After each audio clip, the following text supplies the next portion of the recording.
For this video on the Nanlite Forza 60, I'll share with you the various scenarios that I use it in, and I typically like to travel light with my video gear since it's usually just me or a two-person crew, and that means I don't have a dedicated van or a DIT trolley to haul heaps of equipment on, and for me, everything needs to fit in the boot of my mid-sized SUV. With all that out of the way, let's start my show and tell. So typically I have my camera bag, which contains my cameras and mics, etc.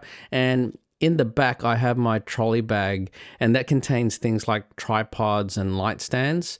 Here's my drone, trolley, and my handy dandy lighting kit consisting of the Nanlite Forza 60B and the softbox.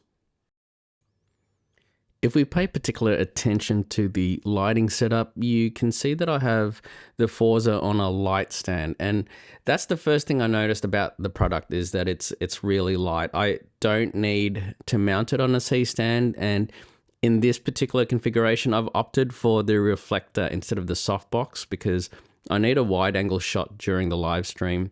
I'm also powering it using the V-mount battery that you can see here, and for the longest time I've been using LED panels and Sony NPF batteries, but I love this current setup because I can power the light for hours and hours.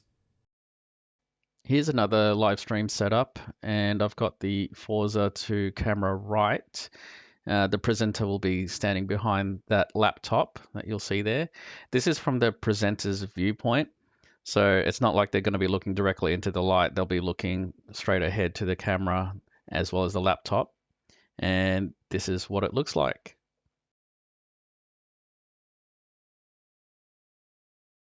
Now I own much larger lights and soft boxes, but for most of my shoots, it's nice not having to lug around large and heavy equipment because most of my shoots are straightforward head and shoulder interviews. And I can still create soft lighting with this setup.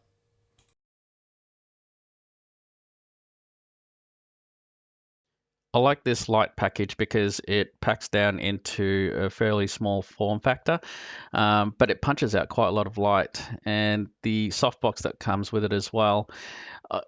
To be honest, I thought was going to be too small, but once I started using it and saw the results, it actually punches out a nice soft light. I'm setting up for an interview here, and because there'll be multiple people coming in for an interview pretty much the whole day, I've got the Forza powered by the AC unit that you can see there just below the Forza, and I'm just hanging that off the light stand. And this is the result that we're getting. The reflector that comes with this light is super efficient, and here I'm bouncing the light off the white wall, and I'm able to create a nice soft light source for this shot.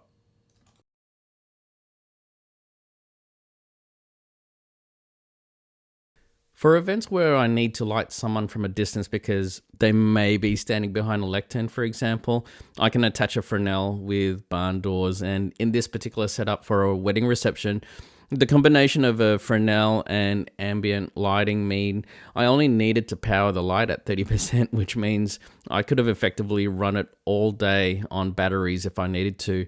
It's also nice that I can color match the ambient lighting since this Forza is the bi-color model. And I didn't think I'd need the Fresnel attachment for my type of setups, but after using it like this and experiencing the control I have with the light output, the shape and color, it's definitely a must-have for me when I film events like this. So that was a quick look at how I use the Forza 60B on my shoots, and it's definitely replaced my previous lighting setup of LED panels. And mainly thanks to its power output, the relatively small size and weight, and as well as the attachment and accessories that are available for this particular light.